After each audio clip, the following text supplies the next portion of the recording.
ముగ్గురు హీరోలు సమాంత ముగ్గురు గారు. హీరోయిన్ల మాటలు వినాలి డెఫినెట్ గా. But super. ఎస్ నాకు ఈ అవకాశం ఇచ్చినటువంటి డైరెక్టర్ గారికి ఎస్ అంటే సమంత, ఎస్ అంటే శుభం, ఎస్ అంటే సక్సెస్. సెకండ్ మ్యారేజ్ చేసుకున్నారు అండ్ చాలా సక్సెస్ఫుల్గా అందరూ బ్లెస్ చేశారు. ఎలా ఉండాలి ఆవిడ గారి లైఫ్ అని మీరు అనుకుంటున్నారు? వచ్చిన ఆయన మంచిగా చూసుకొని ఆమెను ఆయన ఆమెను ఆయన చేసుకున్నందుకు ఆయన అదృష్టవంతుడు కావాలి, ఆయనను చేసుకున్నందుకు ఆమె అదృష్టవంతురాలు కావాలి అన్నప్పుడే జీవితం అనంటే ఇప్పుడు ఇంకా అనుభవించాల్సినటువన్నీ అనుభవించారు. ఇంక ఇప్పుడు చాలా జీవితం బాధలు చూసారు అనిపించిందా మీకు? అంటే సమంత గారిని చూసుంటారు స్టోరీస్ కానీ రెగ్యులర్గా తన లైఫ్ జర్నీ కానీ అనిపించిందా చాలా కష్టాలు పడ్డారు కష్టమే సమంత గారు? కదమ్మా అనిపించటమే. ఎందుకంటే ఆడవాళ్లకు రావాల్సిన కష్టాలన్నీ తెచ్చుకోయింది, పడింది.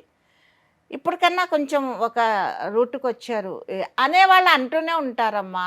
నన్ను కూడా అన్నారు, ఈ వయసులో ఈమెకు అవసరమా, వాళ్ళ మా అమ్మ చెప్పినాడంట, వాళ్ళు చెప్పినాడంట, వీళ్ళు చెప్పినాడంట, ఈమెకి ఇష్టం లేనిదే జరుగుతుందా, అదే అయింది. మీరు సెకండ్ పెళ్లి చేసుకున్నప్పుడు 64 ఏళ్ళలో ఏజ్లో పెళ్లి చేసుకున్నప్పుడు అన్నారు. ఎవరేమంటే మనకు అదేముంది, మనకి ఏం కావాలి, మనకి నచ్చిందా, అది తప్పుడు పని కాకపోతే చాలు. కానప్పుడు నేను ఆ రూట్లో పోతాను తల్లి. నాకు మెయిన్గా అది తప్పు పని కాదు అని అన్నప్పుడు మనం తీసుకున్న రూట్ మంచిదైనప్పుడు, సంకల్పం మంచిగా ఉన్నప్పుడు ప్రొసీడ్ అవుతాను నేను. అది ఏదైనా కానీ